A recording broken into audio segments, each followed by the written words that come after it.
समाधान। बोलिए देवादिदेव खजाराट श्री आदिनाथ भगवान की जय जय जय। बोलिए प्रातः स्मरणीय संत शिरोमणि परम पूज्य 108 आचार्य गुरुवर विद्यासागर जी मुनि महाराज की जय जय जय। बोलिए गुणायतन प्रणेता संघ का समाधान प्रवर्तक भावना योग प्रवर्तक प्रखर वक्ता परम पूज्य 108 मुनिवर श्री प्रमाण सागर जी मुनि महाराज की जय जय जय। बोलिए परम पूज्य 108 मुनिवर श्री विराट सागर जी मुनि महाराज की जय जय जय।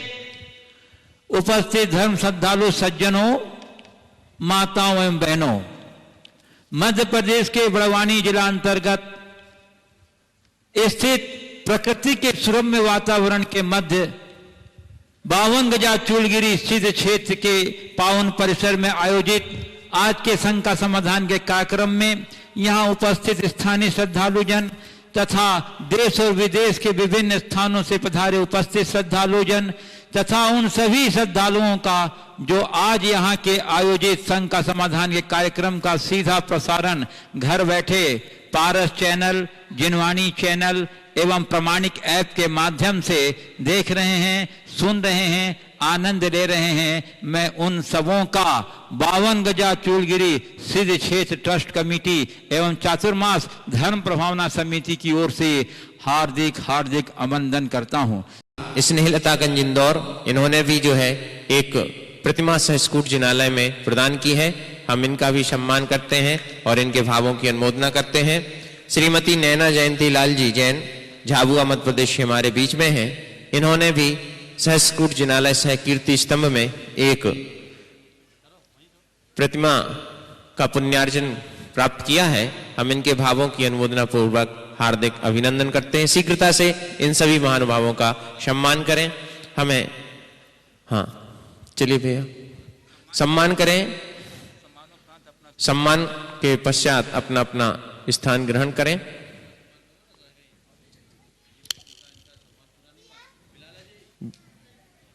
बिलाला जी सभी का करें सम्मान। वो चले गए भैया। रजनी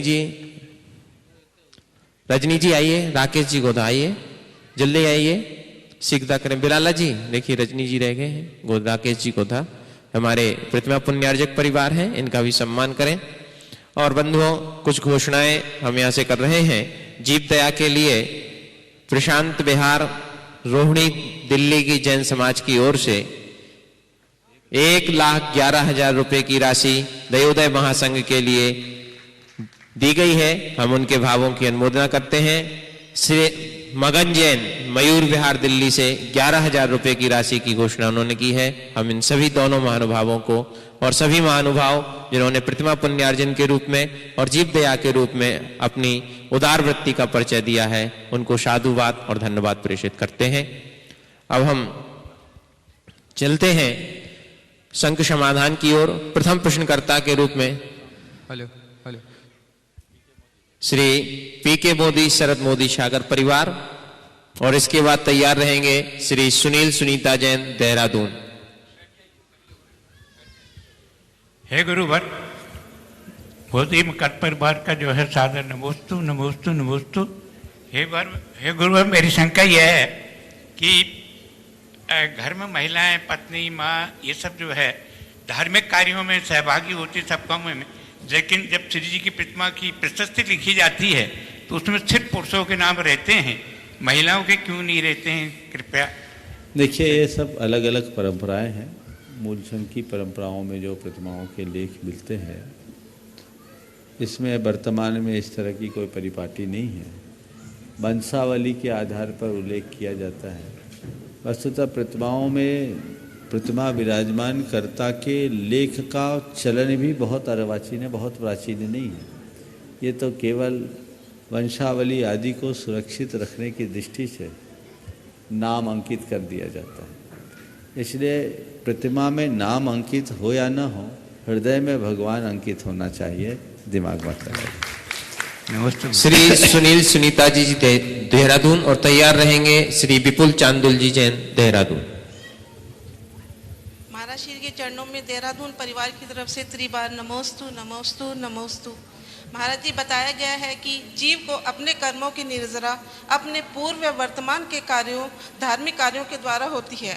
क्या हमें अपने परिवार के द्वारा किए गए कार्यों का भी फल मिलता है, जैसे मैना सुंदरी के द्वारा किए गई भक्ति से श्रीपाल का कुछ दूर हो गया? देखिए, बात बिल्कुल सही है कि हम अपने कर्मों का फल भोगते हैं, लेकिन आपने जो सवाल किया है कि दूसरों के कृत्य से क्या हमारे कर्म नष्ट हो सकते हैं, उदाहरण बहुत अच्छा प्रस्तुत है कि मैना सुंदरी ने भक्ति की और श्रीपाल का कष्ट नष्ट हुआ। इनमें बड़ा विरोधाभास जैसा लगता है ऊपरी तौर पर देखने पे, कि भक्ति मैना सुंदरी ने की और कष्ट उनके पति का मिटा, लेकिन गहराई से देखा जाए तो इसमें कुछ भी गलत नहीं। इष्ट पति या पत्नी का संयोग पुण्य फल है, और किसी भी प्रकार का प्रतिकूल संयोग पाप का फल है। तो मैना सुंदरी के पति को कोढ़ग्रस्त होना केवल श्रीपाल का पाप था कि मैना सुंदरी का भी था? दोनों का था महाराज। थोड़ा माइक पे बोलिए। दोनों का था महाराज जी। दोनों का था ना? हाँ जी। तो मैना सुंदरी ने अपनी इतनी विशुद्धि बढ़ाई, इतनी विशुद्धि बढ़ाई, इतनी विशुद्धि बढ़ाई कि उसके विशुद्धि के प्रताप से मैना सुंदरी का पाप गल गया। हाँ जी। तो वो श्रीपाल की अर्धांगिनी थी। आधे अंग का पाप गला तो थोड़ी श्रीपाल की भी विशुद्धि बढ़ गई, तो पूरा पाप कट गया। इसमें क्या आश्चर्य है? एक बात को थोड़ा गंभीरता से समझिए। हमारे यहाँ एक बात आती है निमित्त नैमित्तिक संबंध की।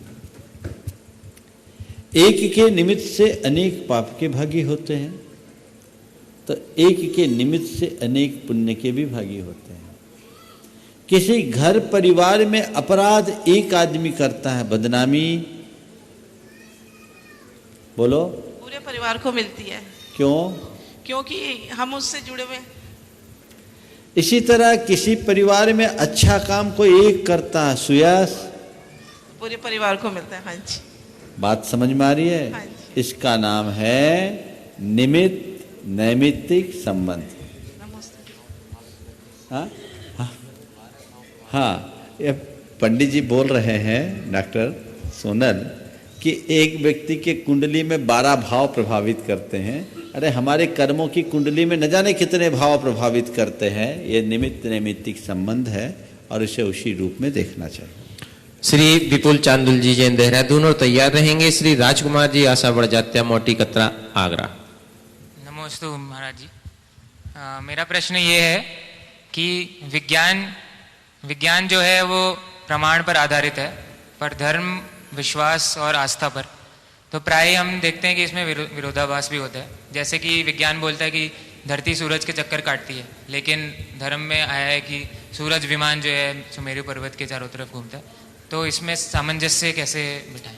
देखिए, धर्म और विज्ञान दोनों की अलग अलग निष्पत्तियां हैं और दोनों की अलग अलग पद्धतियां भी हैं। विज्ञान प्रयोग पर विश्वास करता है और धर्म विश्वास पर। विश्वास हमारे अनुभव से जुड़ता है और प्रयोग से। हम अगर देखें तो अतीत में हमारी प्रयोगजन, विज्ञान की प्रयोगजन कई निष्पत्तियां ऐसी हैं जो बदली है। उदाहरण के तौर पर यदि तुम विज्ञान के विद्यार्थी हो तो इसे अच्छे से समझोगे। डाल्टन के परमाणुवाद से लेकर बोसोन तक आकर जिसने गॉड पार्टिकल की खोज की, परमाणु की अवधारणाएं कितनी बार बदली। उनमें से बहुत सारी पुरानी अवधारणाएं तो अब रद्दी की टोकरी में भी जगह नहीं पा रही हैं। परिवर्तन ये विज्ञान की निष्पत्तियां हैं। लेकिन धर्म शाश्वत होता है।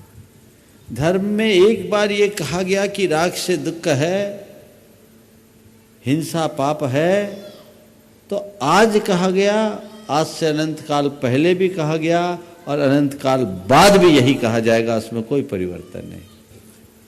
तो विज्ञान प्रयोग आधारित होता है, उसकी निष्पत्तियां और अवधारणाएं बदलती है। धर्म अनुभव से चलता है, इसलिए उसकी निष्पत्तियां और अवधारणाएं अटल होती है। जहाँ तक सूरज और चंद्रमा से संबंधित बात है या भूगोल खगोल से बात है, ये धर्म का मूल प्रतिपाद्य नहीं है, वो आनुषांगिक है। धर्म का मूल प्रतिपाद्य अपनी आत्मा का हित है, और भूगोल खगोल के संबंध में 2 दिन पहले मैं पर्याप्त प्रकाश डाल चुका हूँ। श्री राजकुमार जी आशा बड़जात्या मोती कटरा आगरा तैयार रहेंगे। श्री प्रमोद सुमन जी भारल नवी मुंबई संरक्षक गुणायतन। महाराज जी नमोस्तु नमोस्तु नमोस्तु, मेरे परिवार की ओर से त्रिवार नमोस्तु नमोस्तु नमोस्तु। महाराज मेरा प्रश्न ये है कि आज स्वाध्याय के काल में मुनिजनों के लिए ये कहा गया कि दीक्षा के समय का भाव स्मरण में रखो, तो गुरुदेव हम गृहस्थ लोग किस समय के भाव को अपने स्मरण में रखें? बिल्कुल ठीक है। भाव पाहुल का स्वाध्याय चल रहा था। दीक्षा भावई दीक्षा कालाई, दीक्षा के काल को हमेशा भाव। क्यों कि दीक्षा दी कालाई भावई करोगे तो तुम्हें तुम्हारे जीवन का ध्येय दिखेगा, प्रयोजन दिखेगा, और अपने मार्ग में स्थिर रहोगे। यानी आचार्य कुंद ने एक तरह से कह दिया कि तुम अपना दीक्षा दिवस हर पल मनाओ। समझ गए? हर पल मनाओ, अपने दीक्षा की तिथि को कभी भूलो मत, दीक्षा की घड़ी को कभी भूलो मत, उससे तुम तरोताज बने रहोगे। आपने पूछा हम गृहस्थों को क्या याद करना चाहिए? हम गृहस्थों किस समय के भाव को बता रहा हूँ। अगर आपने गृहस्थी में किसी को विदा किया हो, मतलब शमशान पहुंचाया हो ना, उस घड़ी को याद करो। हर पल ये सोचो आज मैंने किसी को पहुंचाया है, कल मुझे कभी पहुंचा सकता है। इससे पहले कि लोग मुझे पहुंचाए, मैं वहां पहुंच जाऊं जहां मुझे पहुंचना चाहिए। श्री सुनील जी जैन सिलचर हमारे बीच में हैं, मैं उनसे आग्रह करूंगा कि वो मंचासीन हो, सपत्नीक मंचासीन हो। श्री प्रमोद सुमन भारल नवी मुंबई संरक्षक गुणायतन, और तैयार रहेंगे श्रीमती स्वाति भारल मामडिया नवी मुंबई गुणायतन ट्रस्टी। नमोस्तु गुरुवर नमोस्तु।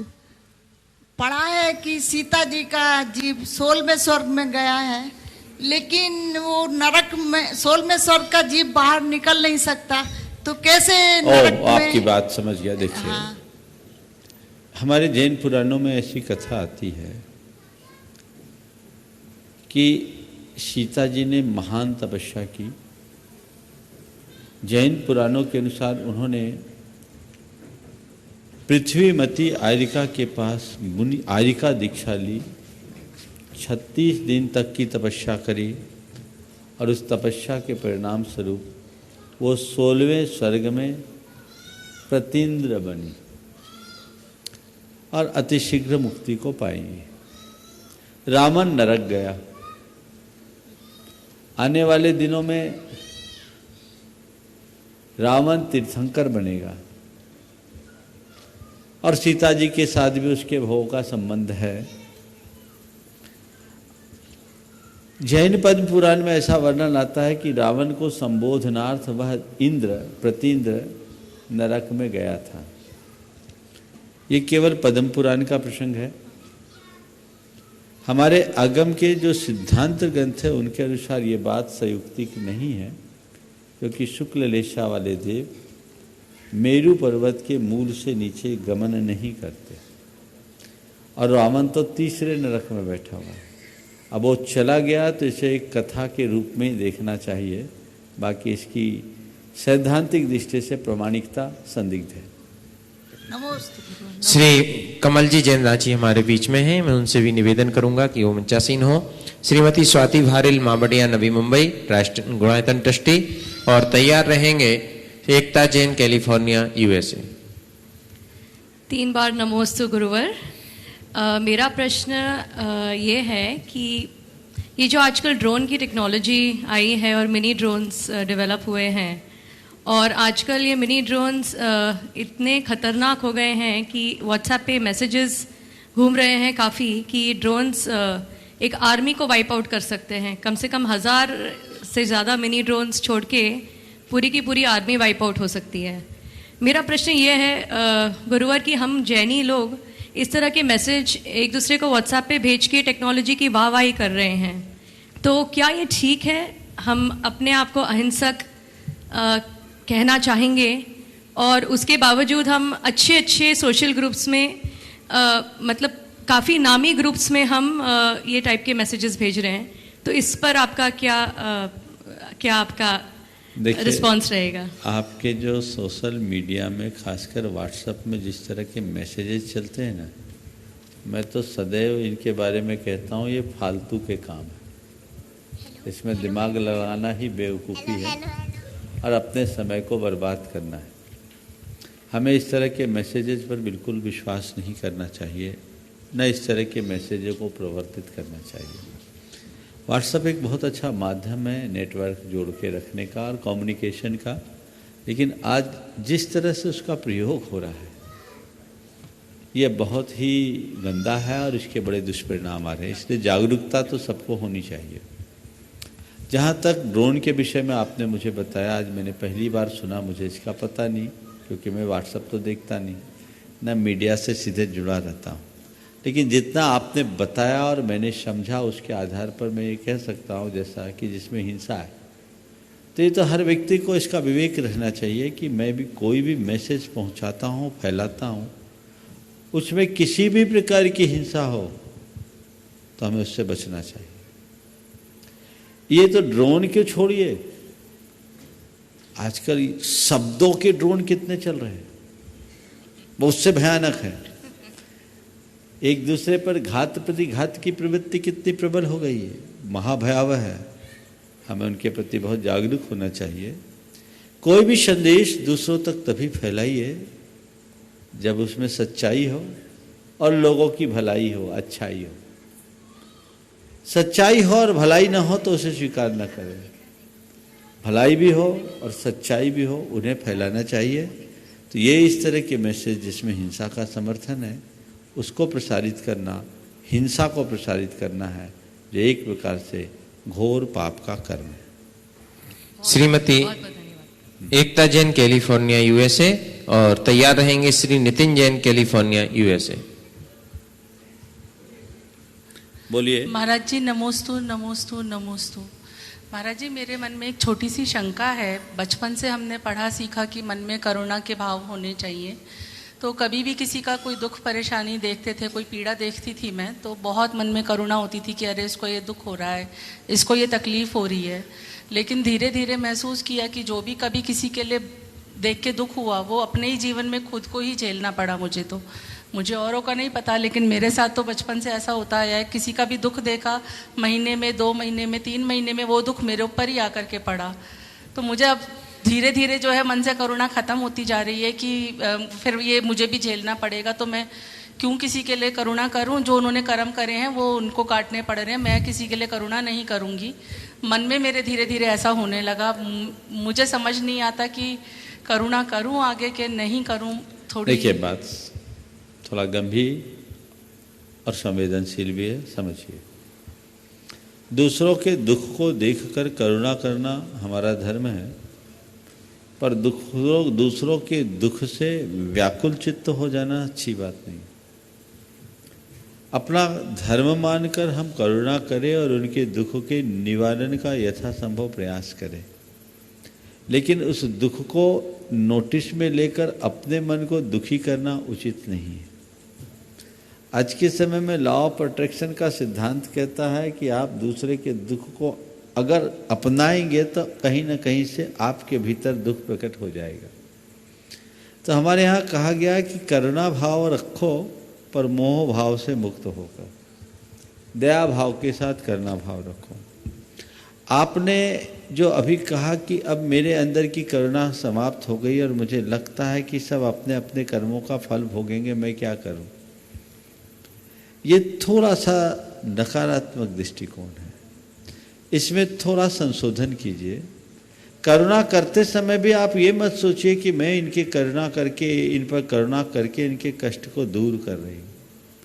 सच्चा धर्मी तो किसी के कष्ट का निवारण करते हुए भी यही सोचता है कि मैं तो निमित्त मात्र हूँ, मेरे निमित्त से अगर इसका कष्ट निवारित होगा तो हो जाएगा। और दूसरी तरफ ये सोचिए कि इतने कष्ट का निवारण करने के बाद, अच्छे कर्म करने के बाद भी जब मुझे दुख है, तो फिर अच्छे कर्म छोड़ देने के बाद तो महादुख होगा। और आप कह रही हो कि करुणा करने के बाद भी मेरे साथ आज दुख है, तो मैं तो ये कहता हूँ करुणा करी इसलिए अभी खड़ी हो, नहीं करी होती तो पता नहीं कहाँ चले जाती। बिल्कुल सही, इसलिए अपनी सोच को वैसा ही करना। Shri Nitin Jain, California, USA. ये दंपति बहुत ही धार्मिक है और प्रतिदिन पूज्य मुनिश्री के प्रातःकालीन प्रवचन और सायंकालीन शंका समाधान को कैलिफोर्निया में बैठ करके सुनते हैं। और आज जब गुरुवर के साक्षात दर्शन किए तो मैं वहीं सामने खड़ा था, कैसे भाव विभोर हो रहे थे नितिन जी। एक बार जोरदार तालियों से हम इनके भावों की अनुमोदना करेंगे। और तैयार रहेंगे श्री अखिल कच्छ दिगंबर जैन समाज गांधीधाम के ओर से श्री अमित जी जैन, गांधीधाम।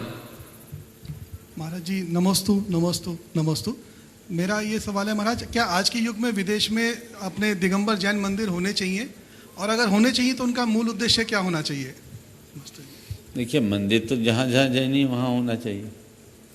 बिना मंदिर के तुम्हारा धर्म ध्यान कैसे होगा, आराधन कैसे होगा? हम जब अपने प्राचीन शास्त्रों को पढ़ते हैं तो पाते हैं कि प्राचीन काल में सेठ साहूकार देश विदेश यात्राएं के लिए जाते थे तो अपने साथ चलवे में ले जाते थे, और जब वहाँ बसते थे तो वहाँ जाके मंदिर बना देते थे। और आज भी हम उसे देख रहे हैं। विगत 50 वर्षों में भारत से बाहर जैन लोग काफ़ी संख्या में गए हैं, और वहाँ इस्टेब्लिश्ड हो जाने के बाद उन्होंने मंदिरों का निर्माण किया, और अब तो और अच्छे अच्छे मंदिरों के निर्माण वहाँ होने लगे। अभी कुछ दिन पहले ही मेरे पास बिलपिटास से आए थे अमरीश जी, वहाँ एक भव्य जिनालय बनाने का लक्ष्य लेकर आए। अभी लंदन में मंदिर बनाने का लक्ष्य है, और ऐसे अनेक मंदिर बन गए हैं। तो मैं तो कहता हूँ बनाना चाहिए, अच्छे से बनाना चाहिए। श्री अखिल कच्छ दिगंबर जैन समाज गांधीधाम के सभी लोग अपने स्थान पर एक साथ खड़े हो जाएंगे और प्रश्न करेंगे श्री अमित जी जैन, गांधीधाम, और तैयार रहेंगी श्रीमती आभा जैन, गांधीधाम। दोनों ठीक। श्री अखिल कच्छ दिगंबर जैन समाज गांधीधाम एवं श्री भगवान महावीर नवयुग मंडल गांधीधाम के सभी सदस्यों की तरफ से 3 बार नमोस्तु गुरुवर, नमोस्तु नमोस्तु। गुरुवर, हम सभी के मन में एक जिज्ञासा है कि जैन धर्म तो त्याग प्रधान धर्म है, पर आज के युग में त्याग से ज्यादा दान को ज्यादा महिमा मंडित किया जा रहा है, तो गुरुवर ये कहाँ तक उचित है? देखिए, त्याग महत्वपूर्ण है, बहुत अच्छी बात है, और जैन धर्म त्याग प्रधान ही है। त्याग तो होना ही चाहिए, पर क्या दान त्याग नहीं है? दान भी त्याग है। दान को आप त्याग क्यों सोचते हो? केवल खाने पीने के त्याग का नाम त्याग नहीं है। असली त्याग तो परिग्रह का त्याग है। त्यागो दानम, त्याग ही दान है, समझ गए? आप त्याग करते हो धन का, और हम भी त्याग करते हैं ज्ञान धन का। जो हो त्याग करो। एक बात ध्यान रखना, दान के प्रति कभी अनुत्साहित मत होना। दान प्रत्येक गृहस्थ का कर्म है, ग्रही दानी निशोभते। हाँ, दान दबाव पूर्वक नहीं देना चाहिए, दान भाव से देना चाहिए। बाध्य होकर के दान नहीं देना चाहिए, उल्लसित होकर देना चाहिए। और अपनी कमाई का एक अंश दान जरूर करना चाहिए, ये गृहस्थ का धर्म है। पर हाँ, ये भी समझ लें कि केवल दान देकर हम अपने जीवन को कृतार्थ नहीं कर सकते। जीवन को दान के साथ साथ संयमित करना जरूरी है। शील संयम सदाचार को अपनाए बिना कोरे दान से हम कुछ पुण्य तो पा सकते हैं, पर जीवन को पुण्य नहीं बना सकते। दान पुण्य उत्पन्न करने का साधन है, और संयम शील सदाचार जीवन को पुण्य बनाने का माध्यम है। हमें दोनों को लेकर चलना चाहिए। श्रीमती आभा जैन, गांधीधाम। सभी लोग खड़े रहेंगे, अभी आपके एक प्रश्न और है, और तैयार रहेंगे कुमार अनिमेश जैन, गांधीधाम। नमोस्तु गुरुदेव। गुरुदेव, मंदिर के निर्माण में हमें किन किन का उपकार मानना चाहिए? मंदिर के निर्माण में किन का उपकार करना चाहिए? देखिए, मंदिर के निर्माण में अगर व्यापकता से देखें तो सबसे पहले उस धरा का उपकार मानना जहाँ आप मंदिर बना रहे हैं। उन पत्थरों का उपकार मानना, उन सामग्री का उपकार मानना जिससे मंदिर का निर्माण किया, और फिर मंदिर के निर्माण में उपकार मानना है तो उनका उपकार मानना जिनने उसमें द्रव्य दिया, और उपकार मानना है तो मंदिर के उपकार में उसका उपकार मानना जिसको उसको डिजाइन किया, और आगे बढ़ना है तो मंदिर के उपकार मानना है तो उनका उपकार मानो जिनने उसका निर्माण किया, जो उसमें मजदूर लगे, जो उसमें कारीगर लगे, जो उसके मिस्त्री लगे, ये सब मिल कर के मंदिर का निर्माण किया, मूर्ति बनाई।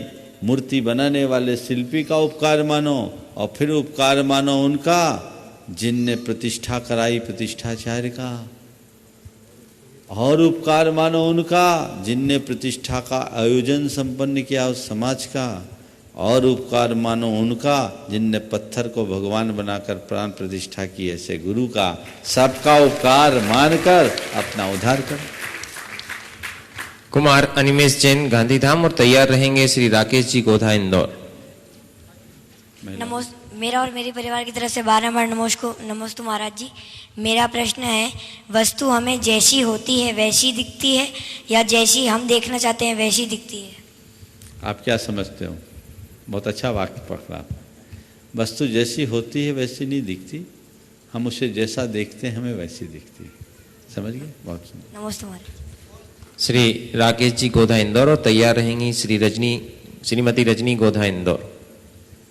हे वर्तमान काल के गौतम गढ़धर, आपके चरणों में सत्सत नमन, सत्सत नमन, सत्सत नमन।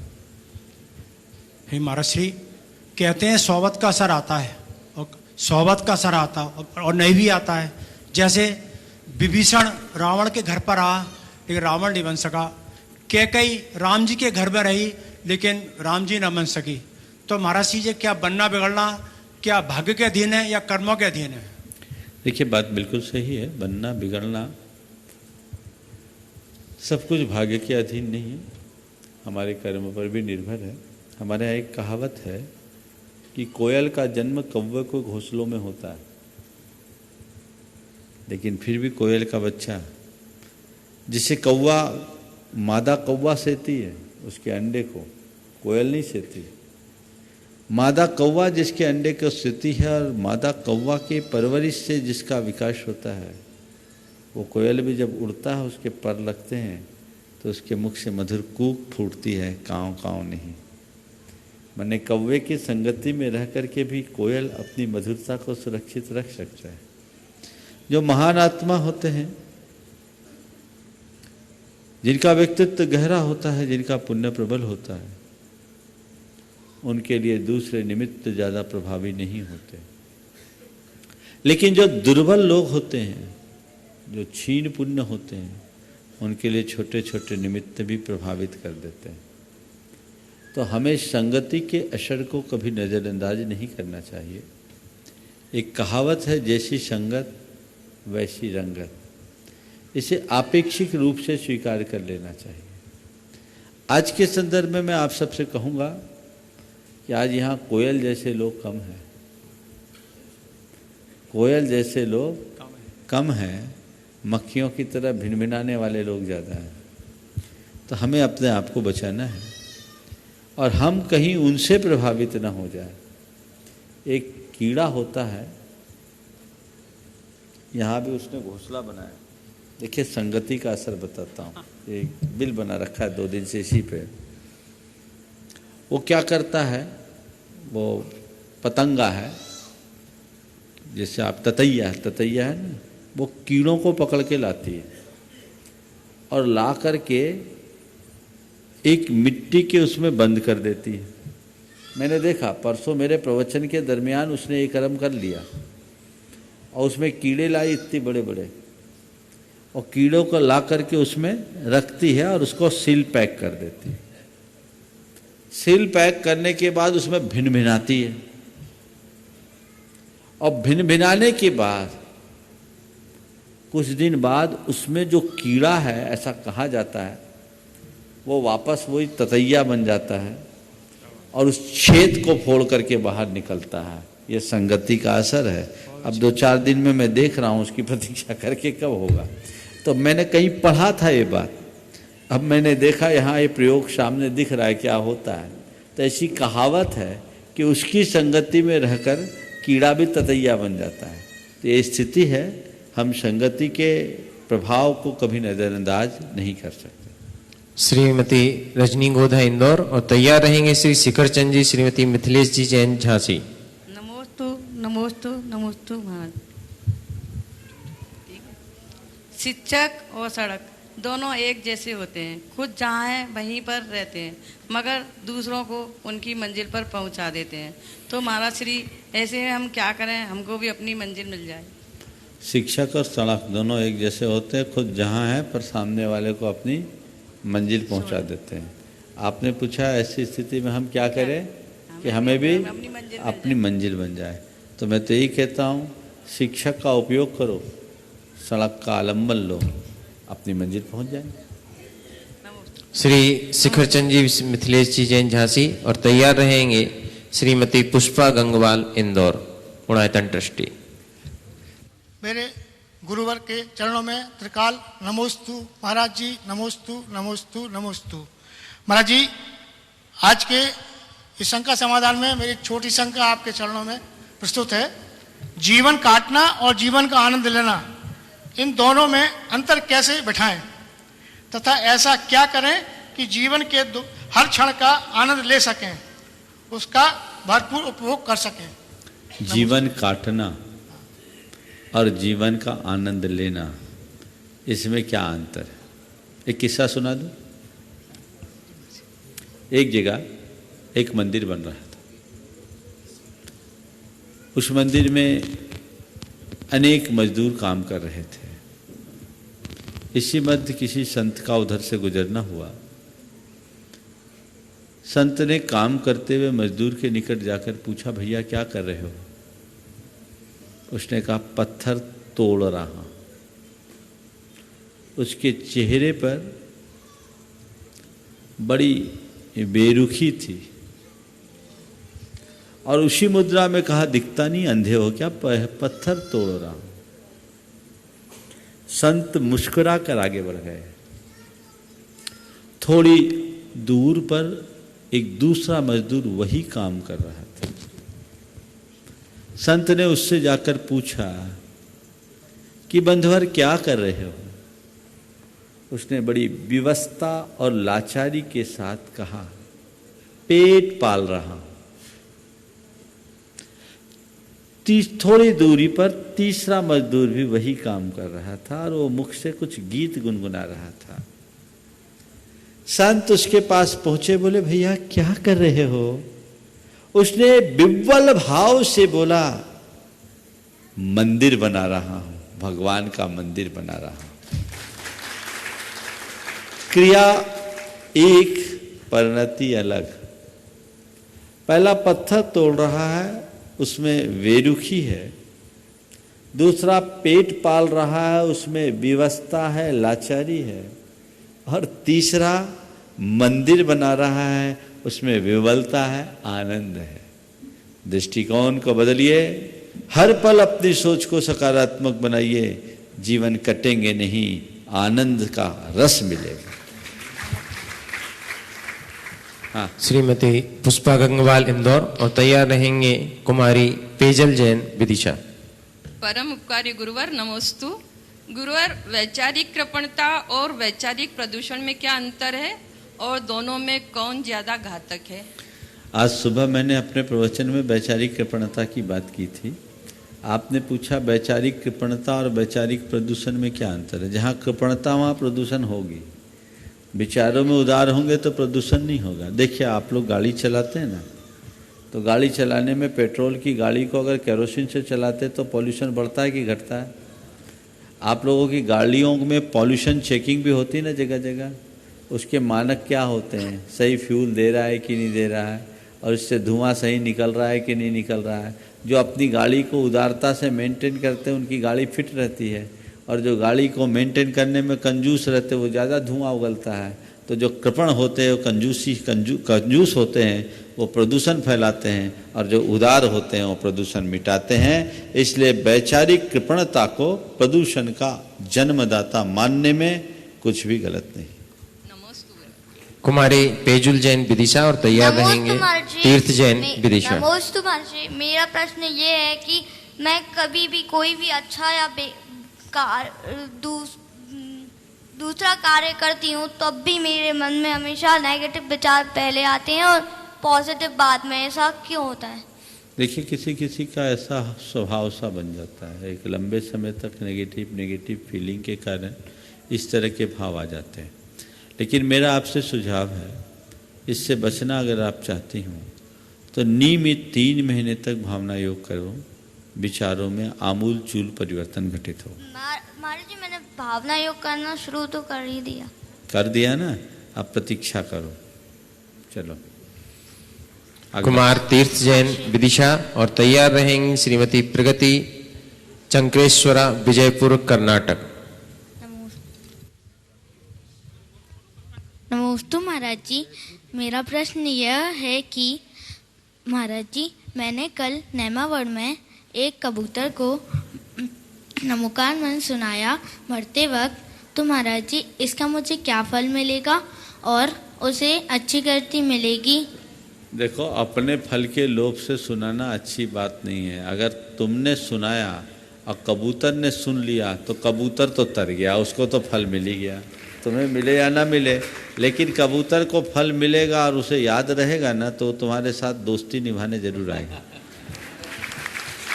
श्रीमती प्रगति चंकेश्वरा, विजयपुर, कर्नाटका और तैयार रहेंगी सुमंगला अभय पाटिल, सांगली। की तरफ से नमस्तु नमस्तु। शुभ और अपशकुन, शगुन और अपशकुन, इसका कितना महत्व होता है अपने जीवन में? देखिए, सगुन अपशगुन का सगुन शास्त्रों में वर्णन है, पर मेरी राय में ये मन का वहम ज़्यादा है। खुद शकुन शास्त्र में लिखा है कि पहली बार अपशकुन हो तो 8 उच्छ्वास रुको, दूसरी बार हो तो 16 और तीसरी बार हो तो अपनी यात्रा रोक दो। शकुन अपशकुन की बात कही गई। पॉजिटिव नेगेटिव दोनों होते हैं। जब मैंने शकुन शास्त्र पढ़ा तो बहुत सारी ऐसी बातें देखने में आई जिनको पढ़ने के बाद लगा नहीं पढ़ा होता तो ज़्यादा अच्छा होता। बचपन से बिल्ली रास्ता काटे तो क्या होता, ये होता। जब शकुन शास्त्र पढ़ा तो बिल्ली से ज़्यादा तो कुत्तों का लिखा था। तो ये सब चीज़ें हैं, इनको ज़्यादा महत्व नहीं देना चाहिए। एक दिन एक व्यक्ति ने आकर मुझसे कहा, महाराज आज मैंने सुबह सुबह गधा देख लिया, क्या फल मिलेगा? महाराज मैंने सुबह सुबह गधा के दर्शन कर लिए, क्या फल मिलेंगे? बोले तेरी तू जान, उसको तो दिन भर खटना पड़ेगा। सौभाग्य सुमंगला अभय पाटिल, सांगली और तैयार रहेंगे कुणाल जैन, दिल्ली। नमस्ते महाराज जी, नमस्ते। अपने बच्चों के लिए माँ ने की गई प्रार्थना कितना फल देती है? बच्चों के लिए की गई प्रार्थना कितना फल देती है? देखिए, माँ अगर बच्चों के लिए प्रार्थना करती है तो बहुत अंशों में बच्चों पर उसका असर होता है। अभी अमेरिका में तो इस विषय पर काफ़ी प्रयोग हुए कि हम किसी के लिए प्रार्थना करते हैं तो उसके स्वास्थ्य तक में बदलाव आ सकता है। प्रार्थना का ये प्रत्यक्ष फल है। उसकी सोच को हम बदल सकते हैं अगर उस तरह के पॉजिटिव वेव्स हम छोड़ते हैं। तो माँ और बच्चे के साथ बड़ा गहरा संबंध होता है। अगर अच्छी भावना और उच्च भूमिका में उपस्थित होकर हम प्रार्थना करते हैं तो वो फलदायी होती है। नमस्ते महाराज जी, नमस्ते। कुणाल जैन, दिल्ली और तैयार रहेंगे श्री सुधीर जी विलाला, इंदौर। नमोस्तु गुरुदेव, नमोस्तु नमोस्तु नमोस्तु। गुरुदेव, जिस प्रकार सूरज और चांद उजाले और अंधेरे की पहचान है, उसी प्रकार हमारे भीतर के उजाले और अंधकार की क्या पहचान है? सूरज और चांद उजाले और अंधेरे की पहचान है। आपने पूछा हमारे भीतर के उजाले और अंधेरे की पहचान क्या है। हमारे अंदर की जो सात्विक वृत्ति है उसको उजाला मानना, और हमारे अंदर की जो नकारात्मक वृत्तियाँ हैं वे सब अंधेरे। समझ गए? तो ये दोनों चीज़ें अपने भीतर है। हम नकारात्मकता को अंधकार माने और सकारात्मकता को प्रकाश का प्रतीक बनाकर अपने भीतर प्रकाश प्रगटाएं। नमोस्तु। श्री सुधीर जी विलाला, इंदौर, ट्रस्टी गुणायतन और तैयार रहेंगे श्री सुनील जी जैन सिलचर ट्रस्टी गुणायतन। नमस्तु गुरुवर, नमस्तु परिवार सहित, नमस्तु माता जी वगैरह सभी आई है आपके दर्शन लाभ लेने के लिए। आशीर्वाद। हाँ। मेरा छोटा सा क्वेश्चन है कि इस वक्त पूरे हिंदुस्तान में माता जी छाई हुई है, तो फिर ये वृद्धाश्रम में माता जी की भीड़ क्यों लगी है? हिंदुस्तान में सब तरफ माता जी छाई है, क्या बात है, बहुत सुंदर सवाल किया आपने। वृद्धाश्रम में अभी तो माता का ही पर्व है, नवरात्रि में तो सर्वत्र माता की जय जयकार है, लेकिन आपने बहुत गंभीर सवाल खड़ा किया है जो लोगों को सोचने के लिए बाध्य करेगा।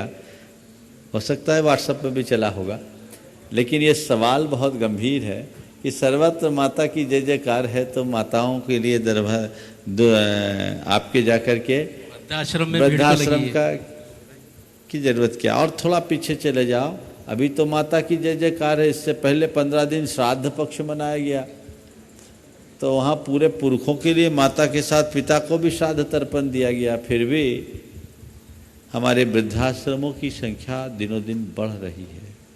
ये इस बात का प्रमाण है कि हम पूजा तो कर रहे हैं पर अपने भीतर की पवित्रता को खो रहे हैं। हमारे जितने भी रिचुअल्स हैं वो ऊपर की क्रिया बनकर रह रही है, जीवन के रूपांतरण का आधार नहीं बन पा रही। हमें चाहिए कि हम धार्मिकता को एक बाने की तरह न पहने, धार्मिकता को अपने जीवन का के रूपांतरण का विज्ञान बनाकर स्वीकार करें, तो बहुत बड़ा बदलाव। नमस्ते। श्री सुनील जी जैन सिलचर ट्रस्टी गुणायतन। और मैं निवेदन करूंगा श्री युगल जी पाटनी अंजन संयोजक धर्म प्रभावना समिति और यश सेठी जी बाड़वानी से कि वो आए और इनका आदरणीय सुनील जी का जो है सम्मान करें। और हाँ, धर्मपत्नी जी भी श्री राजरानी जी वो भी आ जाएं, उनका हाँ सुनील जी जो है सपरिवार सपत्नी पधारे और राजरानी जी भी आ जाएं, हाँ श्रीमती सुनील जी का सम्मान करने के लिए।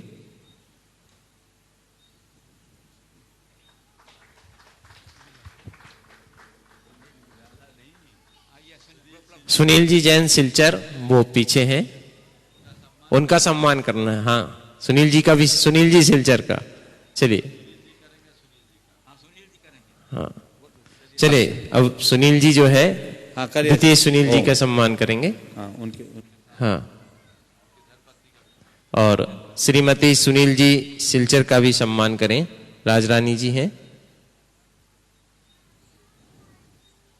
थोड़ी सी तालियां ऐसे लगना चाहिए कि हमारी सहभागिता इस कार्यक्रम में है। हाँ सुनील जी सिलचर अपना प्रश्न करेंगे। नहीं चले, कोई प्रश्न नहीं है। हाँ। श्री कपूरचंद जी जैन, हाँ श्रीमती सुनील जी जो है वो प्रश्न कर रहे हैं और तैयार रहेंगे श्री कपूरचंद जी जैन कोटा गुणायतन संयोजक हाड़ौती संभाग एवं मेवाड़ प्रांत। नमोस्तु महाराज जी, नमोस्तु महाराज जी, नमोस्तु महाराज जी। महाराज जी मेरा प्रश्न है, किसी का जैसे पूजा में बहुत मन लगता है, किसी का स्वाध्याय में मन लगता है, किसी का जैसे माला फेरने में मन लगता है, तो ऐसे में क्या कर सकते हैं? जिसमें मन लगे उसी में लगा, कहीं तो मन लगे, मन भटकाए नहीं। चलिए। नमोस्तु श्री कपूरचंद जी जैन कोटा गुणायतन संयोजक हाड़ौती संभाग एवं प्रांत और तैयार रहेंगे श्रीमती बिंदु माला बड़वानी। परिवार और गुणात्मक परिवार कोटा की तरफ से 3 बार नमोस्तु नमोस्तु नमोस्तु। गुरुवर, मानव के हृदय में गांठें तो आसानी से बन जाती है, मानव के हृदय में गांठें तो आराम से आसानी से बन जाती है, लेकिन उसको खोलना बहुत मुश्किल का काम हो जाता है, तो जिससे जीवन में रस समाप्त हो जाता है। जिस तरह गन्ने के अंदर जहाँ जिस स्थान पे गांठ होती है वहाँ पे रस नहीं होता है, तो गुरुवर इसके लिए, इससे हमारी गांठ रहने से हमारे जीवन में शांति और सद्गति भी प्रभावित होती है। तो गुरुवर इसकी गांठें खोलने के लिए आपका मार्गदर्शन चाहिए। देखिए, गांठें बने नहीं, और गांठें बने भी तो गन्ने जैसी बने, क्योंकि गन्ने की गांठ ऐसे रसहीन होती है, पर उसी गांठ से नया गन्ना पैदा होता है। तो मन में यदि गांठ हो तो गांठ ना हो जाए, वो जोड़ बन जाए, जो नए के लिए एक नया छोर बन जाए। ये प्रयास हम करेंगे। नमस्ते गुरुवर, नमस्ते। श्रीमती बिंदु काला बड़वानी और तैयार रहेंगी डॉली काला बड़वानी। हे गुरुवर, नमोस्तु नमोस्तु नमोस्तु। गुरुवर, क्या पदार्थ मनुष्य को सुखी और संतुष्ट कर सकता है? क्या केवल भौतिक उपलब्धियां ही मनुष्य के जीवन की उपलब्धि हो सकती है? मैं तो ये आपसे ही सवाल कर रहा हूँ, क्या कभी आज तक हुई है? न भूतो न भविष्यति। आगे चलो। नमस्ते। डाली काला बड़वानी और तैयार रहेंगे प्रोफेसर यश सेठी बड़वानी। नमोस्तु गुरुदेव, नमोस्तु नमोस्तु। गुरुदेव, साधु परमेष्टि के 28 मूल गुण हैं, उसमें कैसलोच का महत्व बताया 2 या 3 महीने में। तो हमारे प्रथम तीर्थंकर आदिनाथ ने इतने समय तक कैसलोच नहीं करा, मतलब जट्टा बढ़ा रखी थी, तो उन्हें दोष नहीं लगा? उनकी ग्रोथ बहुत तेज थी, 6 महीने में जटा हो, 6 महीना तक उनने ध्यान रखा तो वैसा हुआ। और ये 2 से 4 महीना हम मुनियों के लिए, तीर्थंकरों के लिए नहीं। चलिए। नमस्ते गुरुदेव। प्रोफेसर यश सेठी बड़वानी और तैयार रहेंगी अनीता जी काला बड़वानी। नमोस्तु गुरुदेव, नमोस्तु नमोस्तु नमोस्तु। महाराज श्री, रिश्तों में थोड़ी उलझन होना भी जरूरी है, क्योंकि ऐसा कहते हैं कि सुलझते ही सारे धागे अलग हो जाते हैं। गुरुदेव, पर ये रिश्तों के धागे अगर पतंग के मांझे जैसी हो जाए जो गले लगकर गला काट दे, उन धागों का क्या करें? रिश्तों का उलझना भी जरूरी है, क्योंकि सुलझ जाए तो अलग होते हैं, और रिश्तों के मांझे यदि पतंग के धागे की तरह बनकर गला काट जाए तो उन धागों का हम क्या करें? देखिए, रिश्तों के मांझे पतंग उड़ाने के काम में आए पर गला काटने के काम में ना आए। और ये तब तक सुरक्षित है जब हम बचपन में पतंग बहुत उड़ाते थे, शौक था पतंग उड़ाने का। तो यहाँ आप लोगों के यहाँ जो पतंग उड़ाया जाता है वो हाथ की ठुनकी से उड़ाया जाता है, और बिहार झारखंड में जो पतंग उड़ाई जाती है उसको बोलते लटेन, लटाई लटेन बोला जाता था। तो उससे एक बना रहता, उसी से लपेटना, उसी से ढील छोड़ना। तो उससे लपेटते थे, ढील छोड़ते थे, और वो कभी भी न तो किसी का हाथ काटता था न कभी उलझता था, क्योंकि लपेटा हुआ है। वो एक व्यवस्था के अंतर्गत है, एक अपनी, जिसको आपके यहाँ चक्री बोलते हैं, चक्री है ना, उसको थपका लटेन ये भी बोलते थे। तो ये उसके माध्यम से उड़ाते थे और पतंग आराम से उड़ती थी। हाँ, ये पतंग किसका गला काटता है? ये धागा किसका गला काटता है? जो उस धागा के बीच में व्यवधान खड़ा करने आता है, जो धागा के साथ उड़ान का आनंद लेता है, उसे हर पल मजा आता है। इसलिए ये धागा अगर परिवार में हो तो उसका मज्जा मजबूत होना चाहिए, इतना मजबूत कि कोई इसे खंडित न कर सके, काट न सके, पर एक सद्भावनाओं की लटेन ऐसी होनी चाहिए कि वो उसमें लिपटे रहे पर उलझ न सके। नमस्ते गुरुदेव। अनीता जी काला बड़वानी और तैयार रहेंगे अरहंत जी अजमेरा बड़वानी। गुरुवर के चरणों में 3 बार नमोस्तु नमोस्तु नमोस्तु। गुरु कर के प्रवचन में आपने कहा था खून के रिश्ते के बारे में, कि भाई को भाई के लिए करुणा करनी चाहिए, भाई भूखा रहे और अपन इधर उधर नहीं। लेकिन आज का जमाना तो ये है कि मुंह बोले रिश्ते को ज्यादा महत्व दिया जाता है और खून के रिश्ते को तो बिल्कुल गौण कर दिया गया है। ये सिर्फ जरूरत के समय ही खून के रिश्ते निभाए जाते हैं, ऐसा किसी की 2 पंक्तियां हैं, आपके प्रश्न के उत्तर में वो बता देता हूं। कौन कहता है कि मोहब्बत के लिए होते हैं? कौन कहता है कि मोहब्बत के लिए होते हैं? अब तो रिश्ते भी जरूरत के लिए होते हैं। अब ऐसे लोगों के लिए मैं क्या कहूँ? नमस्ते। श्री अरहंत जी अजमेरा बड़वानी और तैयार रहेंगे सम्मेत जैन छतरपुर। नमोस्तु महाराज जी, नमोस्तु महाराज जी, नमोस्तु महाराज जी। महाराज जी, अपने खुद के अंदर खुशी ढूंढना आसान नहीं है और औरों से खुशी पाना संभव नहीं है। तो महाराज जी, खुशी क्या है और हमें जब तक असली खुशी नहीं मिलती तब तक हमें किसे खुशी माननी? खुद के अंदर खुशी पाना आसान नहीं है और औरों से खुशी मिलना संभव नहीं है। खुशी क्या है और खुद के अंदर खुशी कैसे खोजें, यही पूछ रहे हो। देखिए, कुछ नहीं करना है, खुशी खोजने की जरूरत नहीं है। खुशी को खोजने की जरूरत नहीं, जो खुशी को खोजेंगे वो कभी खुशियां पा नहीं सकेंगे। खुशी को तो हमारे भीतर जो खोजना नहीं है, खोदना है। समझ गए? खोजने में और खोदने में अंतर होता है। जब हम खोजते हैं तो हमारी दृष्टि ऐसी होती है और खोदते हैं तो ऐसे झुकते हैं। अंतर्मुखी हो जाएं, हमारे जीवन में खुशियां ही खुशियां हैं। और उसका उपाय क्या है? जिन बातों से नाखुशी होती है उनसे प्रभावित होना बंद कर दें। नाखुशी से बच जाएंगे, खुशियां अपने आप आ जाएगी। तो खुशियां खोजने की चीज नहीं है, खुशियां खोद कर निकालने की जरूरत है। जिन निमित्तों से हमारे अंदर की खुशियां खोई है उनसे बचने की जरूरत है। नमस्ते। श्री सम्मेद जी जैन छतरपुर, उससे पूर्व एक सूचना जो विगत दिनों से दी जा रही है, यदि हाँ बोल दें दो बच्चा, हाँ बोलो। हे गुरुदेव, मेरा त्यौहार नमोस्तु नमोस्तु नमोस्तु। हम बच्चे ऐसा क्या करें जिससे हम जैन धर्म का लाभ पा सके? क्या बात है, संजय का बेटा है क्या? हाँ, हम बच्चे ऐसा क्या करें कि जिससे जैन धर्म का पालन कर सके या लाभ पा सके। तुम्हारा सौभाग्य है कि तुम्हारे पिताजी आज इतने बड़े सिद्ध क्षेत्र में अभी प्रवास कर रहे हैं। अच्छे संस्कार बनाओ, खूब अच्छा आचरण करो, खूब अच्छे जीवन का विकास करो, जैन धर्म भी पालोगे और लोगों को भी पलवा सकोगे। चलो अगला। आगामी 29-30 अक्टूबर को इस सिद्ध क्षेत्र 52 गजा की सिद्ध भूमि पर एक और सिद्ध प्रयोग होने जा रहा है।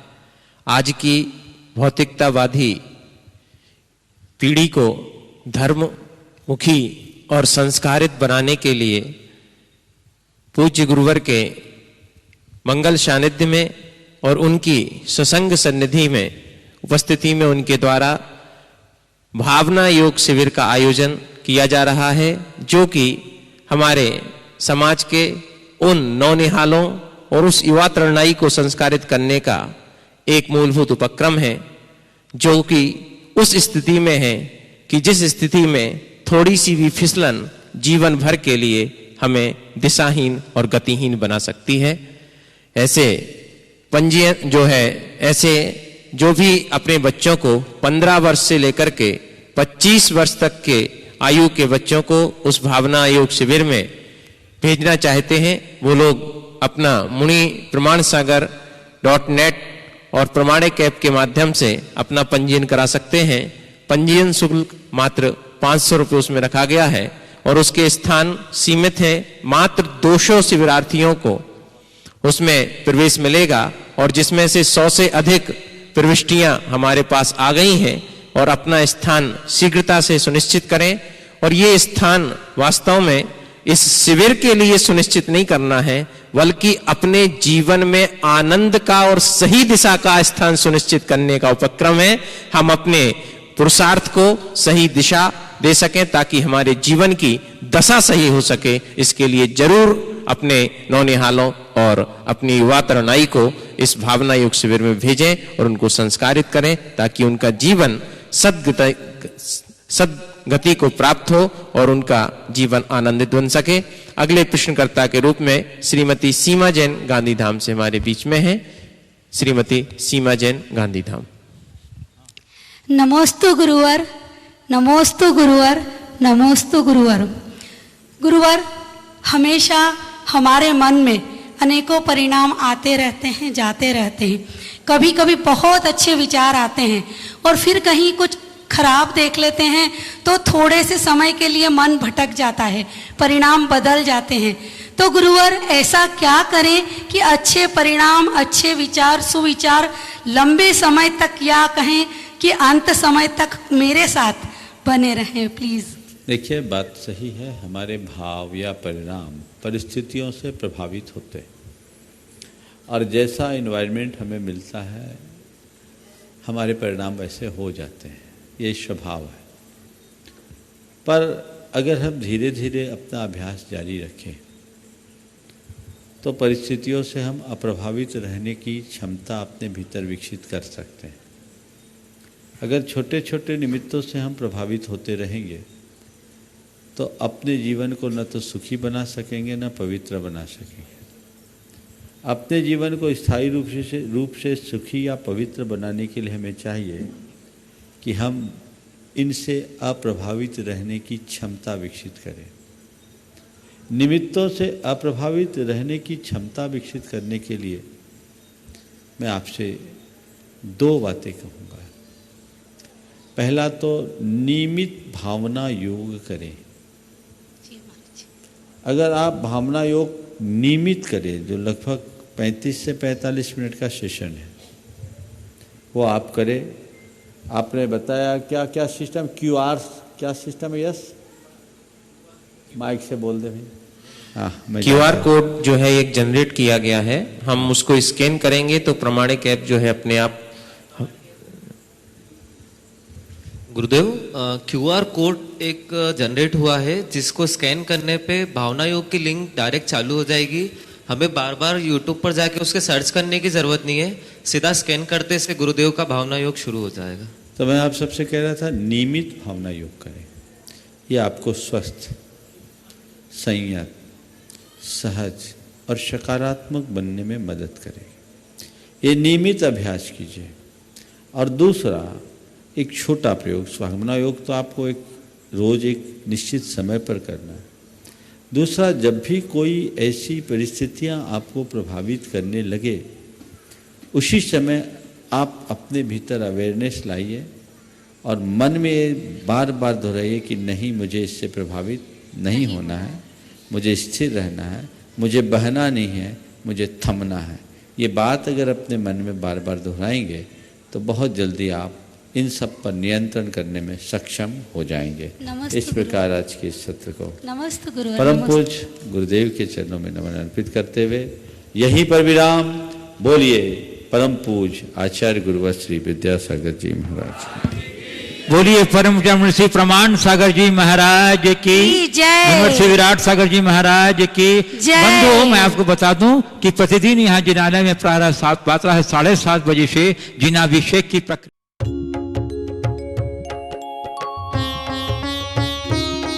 शक का समाधान